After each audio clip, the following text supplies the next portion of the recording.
intellectual honesty when they say that. Well, we've spoken about the intellectuals in this country and also the intellectuals in the Soviet Union. What about down at the broad mass level? Do the people in general, the working people, the workers in general in the Soviet Union, do they support the system? Do they tolerate it? What is their attitude? Well, average Soviet citizen, if there is such an animal, of course, does not like the system because it hurts, it kills.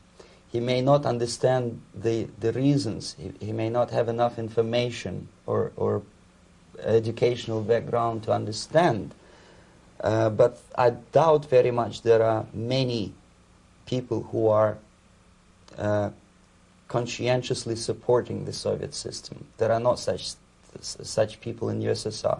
Even those who have all the reasons to enjoy socialism, people like myself, who were a member of journalistic elite, they also hate the system for different reasons, though. Not because they lack material affluence, but because they are unfree to think, they are in constant fear, duplicity, split personality.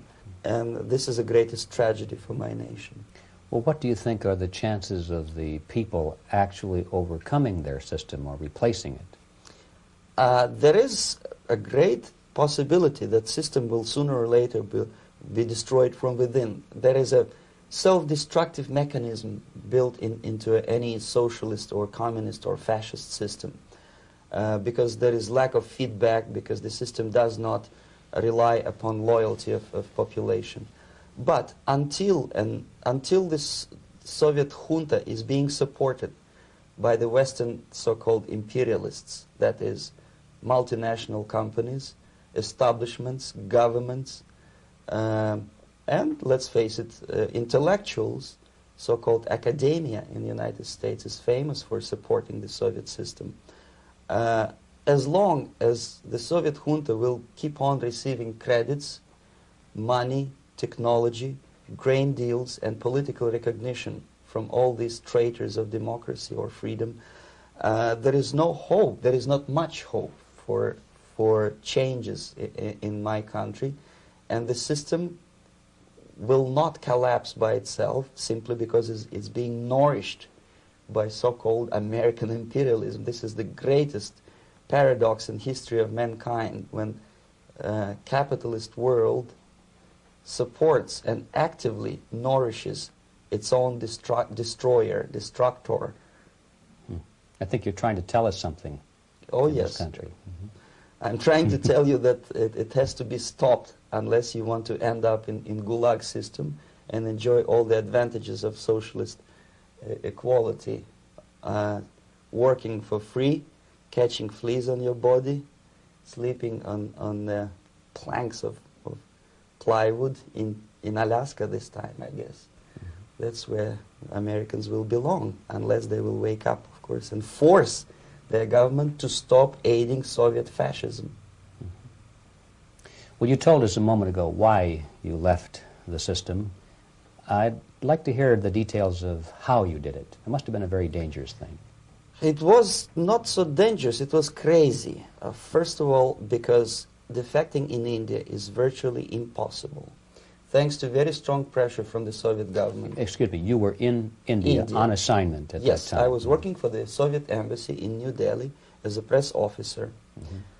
And defecting for a Soviet diplomat is next to impossible. It's a suicide, as I said, because a great friend Indira Gandhi pushed a law through parliament which says, and I quote, "No defector from any country has a right of political asylum in any embassy on the territory of Indian Republic," which is a masterpiece of hypocrisy. No other defector but the Soviet one needs a political asylum.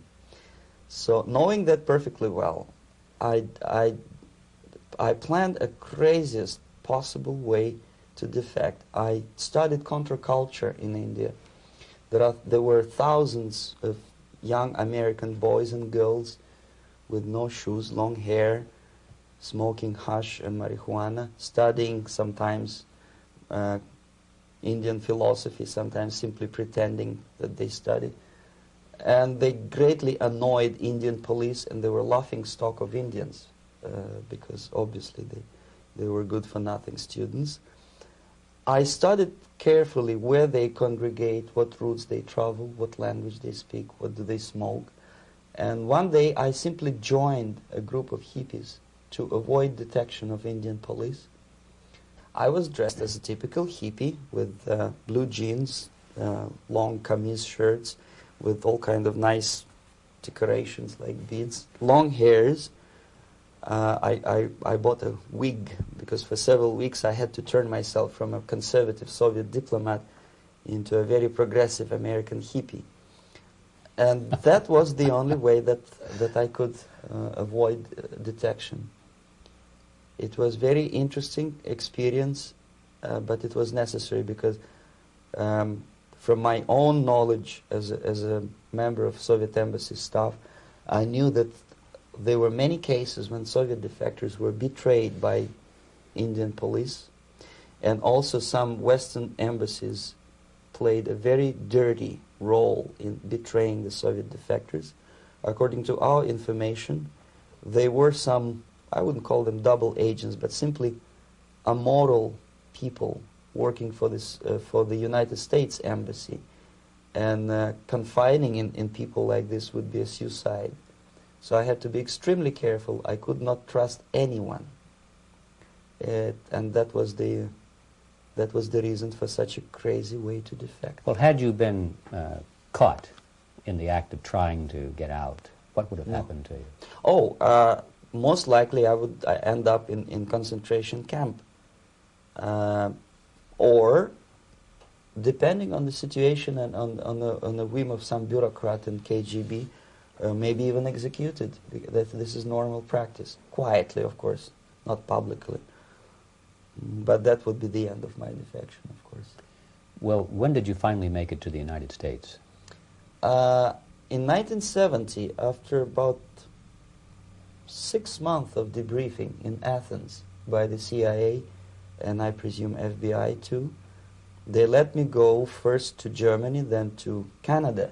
That was my decision. I had to change my identity to protect my family and my friends in USSR. And also I was a little bit paranoid, knowing that both Soviet KGB and probably some double agents within the American system may be after me. So I wanted to settle down as far away as possible. I requested CIA to give me some kind of new identity and just let me go on my own. And I settled in Canada. I was a student. I changed many professions, from farm help and laundry truck driver to language instructor and broadcaster for Canadian broadcasting corporations in Montreal.